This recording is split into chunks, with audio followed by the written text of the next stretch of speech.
एक शाम राजा अकबर अपने प्रिय बीरबल के साथ अपने शाही बगीचे की सैर के लिए निकले। वह बगीचा बहुत ही शानदार था। चारों ओर हरियाली ही हरियाली थी और फूलों की भीनी भीनी खुशबू वातावरण को और भी खूबसूरत बना रही थी। ऐसे में राजा को जाने क्या सूझा कि उन्होंने बीरबल से कहा, बीरबल, हमारा मन है कि इस हरे भरे बगीचे में हम हरे घोड़े पर बैठकर घूमें। इसलिए मैं तुम्हें आदेश देता हूँ कि तुम 7 दिनों के अंदर हमारे लिए एक हरे घोड़े का इंतजाम करो। वही अगर तुम इस आदेश को पूरा करने में असफल रहते हो तो तुम कभी भी मुझे अपनी शक्ल न दिखाना। इस बात से राजा व बीरबल दोनों वाकिफ थे कि आज तक दुनिया में हरे रंग का घोड़ा नहीं हुआ है। फिर भी राजा चाहते थे कि बीरबल किसी बात में अपनी हार स्वीकार करे। इसी कारण उन्होंने बीरबल को ऐसा आदेश दिया।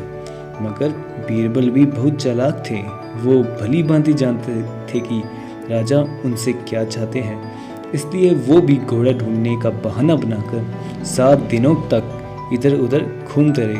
8वें दिन बीरबल दरबार में राजा के सामने पहुंचे और बोले, महाराज, आपकी आज्ञा के अनुसार मैंने आपके लिए एक हरे घोड़े का इंतजाम कर लिया है, मगर उसके मालिक की 2 शर्तें हैं।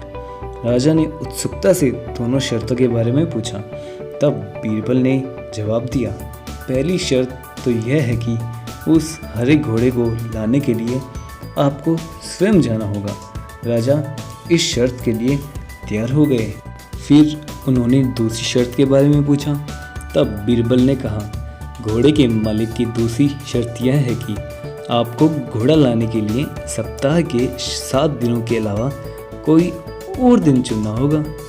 यह सुनकर राजा हैरानी से बीरबल की ओर देखने लगे। तब बीरबल ने बड़ी सहजता के उत्तर दिया, महाराज, घोड़े का मालिक कहता है कि हरे रंग का खास घोड़े को लाने के लिए उसकी यह खास शर्तें तो माननी ही होगी। राजा अकबर बीरबल की यह चतुराई भरी बात सुनकर खुश हो गए और मान गए कि बीरबल से उसकी हार मनवाना वाकई में बहुत मुश्किल काम है।